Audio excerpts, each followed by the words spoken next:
reverence for the past, yet hope for the future. Oh, that is some next level closing argument BS right there. Hey, welcome back to ScreenCrush. I'm Colton Ogburn, and we need to talk about Daredevil Born Again, episodes 1 and 2, specifically the opening scene of the series with Bullseye's assassination of Foggy Nelson, R.I.P. Foggy. He's really good. He's good! We're going to break down how and why this last-minute reshoot was included in the show and how the writer's strike saved this series from being another clunky Disney Plus series and instead making it a worthy sequel to one of the greatest shows of all time, Daredevil. Now, a little later, I'm going to be joined by ScreenCrush's own Tommy Bechtold and Ethan Ing to get their thoughts on Daredevil Born Again's first 2 episodes, and we will discuss the very different direction this show almost took. But first, let's break down this opening sequence and why it was so important to not only Daredevil Born Again, but the future of Marvel as a whole, including big projects like Avengers Doomsday and Avengers Secret Wars. Now, I'm sure most of you are just like me when it comes to my love for the original Daredevil series. It's not only some of the best Marvel television ever made, but it's one of the best series ever made, period. Now, one thing about that original Daredevil show is that it was never technically 100% in the MCU. What do you mean? Well, the show had references here and there to the greater MCU, referencing the Avengers, the Battle of New York, etc. Oh, and by the way, we have a great New York Bulletin Battle of New York shirt inspired by this from the original Daredevil series. It's up on our merch store right now, as well as lots of other great Daredevil-inspired merch, one of my personal favorites being our Nelson and Murdoch Law and Order tee. So anyway, while the Daredevil show and the other Netflix Marvel shows would occasionally make vague references to the broader MCU, at the time that was just the movies, these references, they really only went one way. The movies never ever referenced the Netflix shows, and Daredevil never showed up in any of the Infinity Saga movies, despite this show airing during Phase 3 of the MCU, an era which most would consider Marvel's heyday. I remember theorizing back in the day on my own personal YouTube channel, like, oh, will the Defenders show up in Infinity War? They didn't. Now, all of those Marvel Netflix shows eventually grew further and further from their already faint connection to the MCU. And when Netflix and Marvel parted ways, the shows were ultimately canceled. And after a long hiatus, Marvel brought back The Man Without Fear and his greatest foe, the Kingpin. But they didn't simply bring back the characters, no, they brought back Charlie Cox and Vincent D'Onofrio. Now, this was of course the right decision considering how beloved these two are in these respective roles. Charlie Cox returned as the really good lawyer in Spider-Man No Way Home and She-Hulk, while Kingpin returned in Hawkeye and Echo. Now, there was a lot of debate at the time over whether or not this meant that the Marvel Netflix shows, like Daredevil, were now canon to the greater MCU. Marvel Studios and even Charlie Cox were very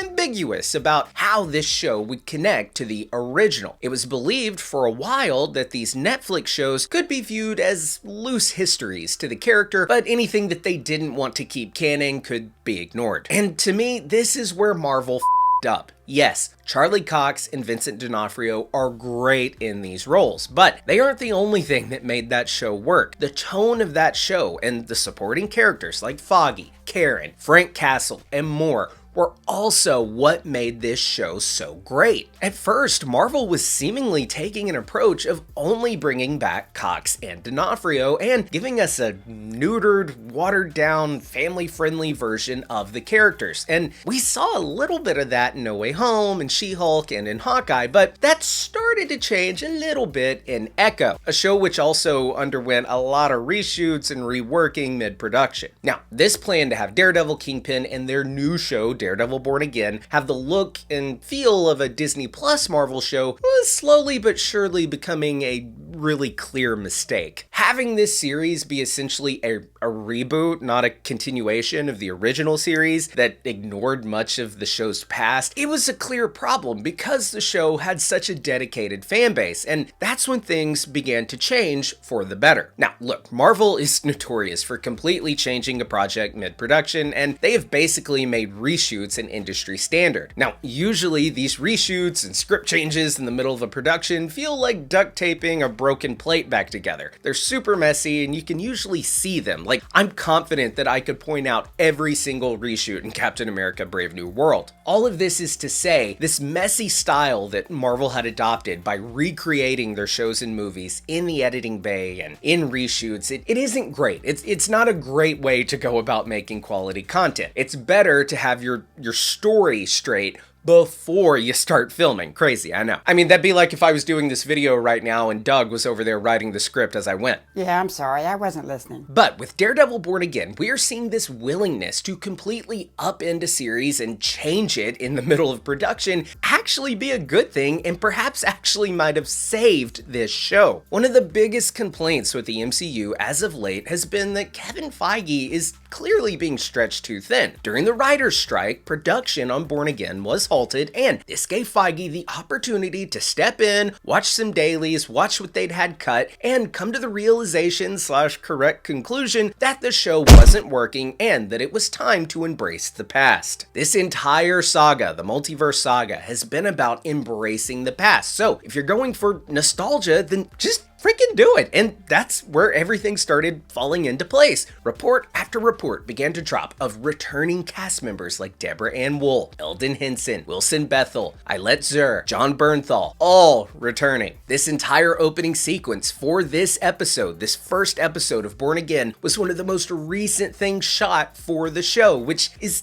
insane because this scene alone has set the tone for the entire season. Oh, and I forgot to mention, we also got all of the original Netflix Marvel shows taken off of Netflix, and they were added to the official MCU timeline on Disney+. Another brilliant move that honestly should have been done way sooner. I just cannot believe that they ever even considered making this show not a sequel to the original series and having it be like this lighter tone that was more in the vein of other Disney Plus Marvel shows. As Charlie Cox has discussed, that is what they were doing, and to me, that's blasphemous. Now, a little later, I'm going to talk about why bringing back Foggy Nelson just to kill him was actually the perfect move and a necessary one. But first, I want to bring on my friends Tommy and Ethan to get their thoughts on this return to form for Marvel and how these reshoots may have actually saved the show. Okay, guys, so I was just discussing how this show did a major, like, Ross from Friends, like, couch pivot that I think saved this show from being, like, you know, just another like cookie cutter Disney Plus Marvel show. All due respect to those shows, but I just don't think that they've ever like hit the level that the Daredevil like Netflix show did. And I think that with these first two episodes of Born Again, it was really solid. And I'm interested to know, because I don't think I've talked to either of you about it very extensively. Are you with me? Did you enjoy these first two episodes? Is Marvel back, Tommy? Marvel is so back. In fact, Marvel never left.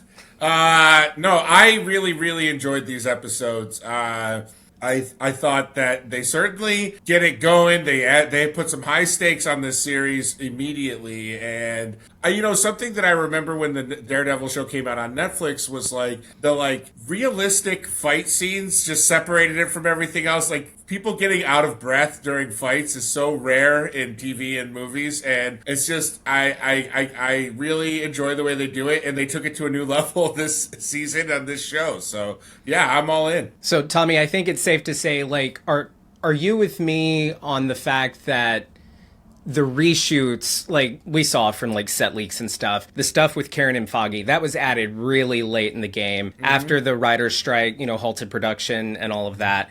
Are you with me that was a good move? Because, like, not always, like, reshoots can sometimes, they're very clear, like, you can see them in the cut, and it's just messy, and I think studios kind of rely on them a little too heavily sometimes, but I think this is an example of them really taking that the art of the reshoot and perhaps saving the show. I think it just makes a lot of sense for those two to be in the show and, and not recast. If you're going to have Charlie Cox and Vincent D'Onofrio play Kingpin and Daredevil, it makes sense to bring back actors from the previous show in other roles as well. And there's something about the show now, like there's something about Matt Murdock's character now with what happened to Foggy. It just feels like it has this extra level of despair to it because it's like his bedrock has been shattered. Yeah. Well, and my fear is like, that Foggy and Karen originally weren't in the show. I've already discussed earlier in the video. I don't know how they ever considered doing that. You can see in this opening scene, you can see them trying to like incorporate the new cast with the old cast and make them feel like they're part of this OG crew. Ethan, without any spoilers, I've given Ethan the no spoiler talk, nothing at all. You have actually seen all 9 episodes of this series, which is awesome, you lucky duck. So, without giving any spoilers, and please do be vague, one, I want to hear your thoughts on, these first 2 episodes, and then, like just vague, like thumb up, thumb down thoughts on the whole series.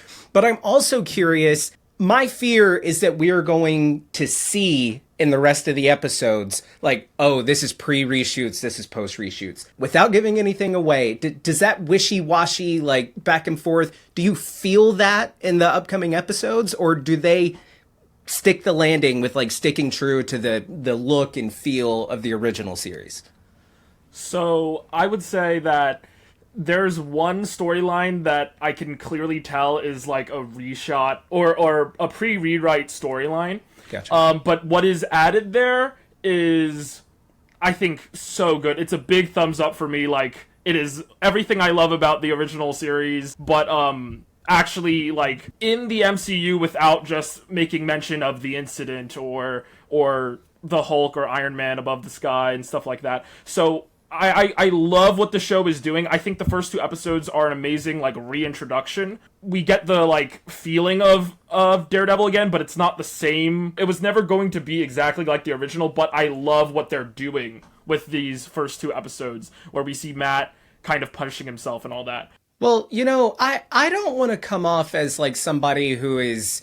I don't want anything new. I just want them to remake the first 3 seasons. No, I'm all for them embracing the new stuff. But I also, like Foggy said, Nostalgia, reverence for the past, yet hope for the future. Yeah, I loved that line, and I think it explains perfectly, like, what they are doing. I'm glad to hear that they do, it sounds like, pretty much stick the landing with the rest of the series. I'm very excited.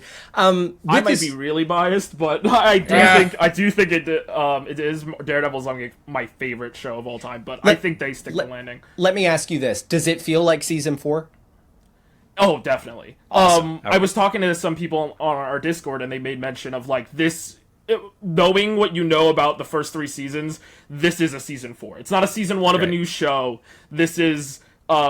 you can still watch, you can jump on here, and, that's why episode 1 felt really expositive in some places, but it is a continuation. I'm okay with the exposition in the sense of, because I'm really critical of, like, bad exposition, but even if this was just, like, a straight-up season 4 dropping on Netflix, it's been 7 years. I'm fine with a little bit of a reminder, and I'm glad to hear that they are doing what the MCU used to be really good at, which was, here's a movie, you can enjoy it without having seen any of the other movies, but if you have seen the other movies, you're going to enjoy it even more. So I'm glad they're doing that. Okay, so this series is in the Multiverse Saga. The Multiverse Saga has been all about nostalgia, embracing the past. I want to ask you guys, do you think we're going to see even more, like, embracing of that past? Do you think we could potentially see, I don't know, a Punisher season 3? We know John Bernthal's back as Punisher in this series. To what level, I don't know. Ethan knows, but don't tell us. I view it as kind of a, if it ain't broke, don't fix it kind of thing. This seems to be working. I think those, previous series, like, the Defenders universe, lots of really good stuff, some not so great. Tommy, do you think there's a chance we see another season of Luke Cage, Jessica Jones, Punisher? I was just going to say, the one I'm really pulling for is a Luke Cage cameo. I really hope that they bring him back in some capacity, whether it's the second half of this show Because there's 19 episodes overall or 18 episodes overall? There's 9 in this first season and Right. 8 confirmed for season 2, which 8 is filming confirmed. right now. Okay, got it. So I'm hoping in some way we get a Luke Cage cameo, because I loved that character. That was I think that was my favorite part of the Defenders. And I know there's a lot of Jessica Jones fans out there. Not as many Danny Rand fans as we maybe want for the poor guy, the Knight of Flowers or whatever his name was on Game of Thrones. But give me Power Man or give me death. So, Ethan, without like revealing anything, if Luke Cage pops up or something, do you also like share Tommy and I's like hope that there will be like more embracing of that universe and tying into like stuff like with the Punisher, Luke Cage, Jessica Jones? I think what we have in episode 1 and 2 is already so greatly tied into the original show. Like there's that one scene at the end of season 3 where Foggy and Karen are talking about what would happen if Matt crossed that line, and that's exactly what we see in episode 1 and 2. I will say, this is without any spoilers, that during some interviews, I think the showrunner for the show let slip that they were talking about a Punisher special presentation with John Bernthal set to write. It was kind of all over Twitter, so not a spoiler, I swear. Don't come after me in the comments. But yeah, I'm excited for that. Tommy, I believe you said you saw those reports as well, so that's cool to did. hear. I love John Bernthal as Punisher. I'm really hoping to get to see him, slap around some fanboys. We saw like the skull tattoos and stuff, like these Punisher fanboys. Speaking of the showrunner, Ethan, I saw an interview with the showrunner where he was asked about the potential of like including Spider-Man, and he pretty much said no.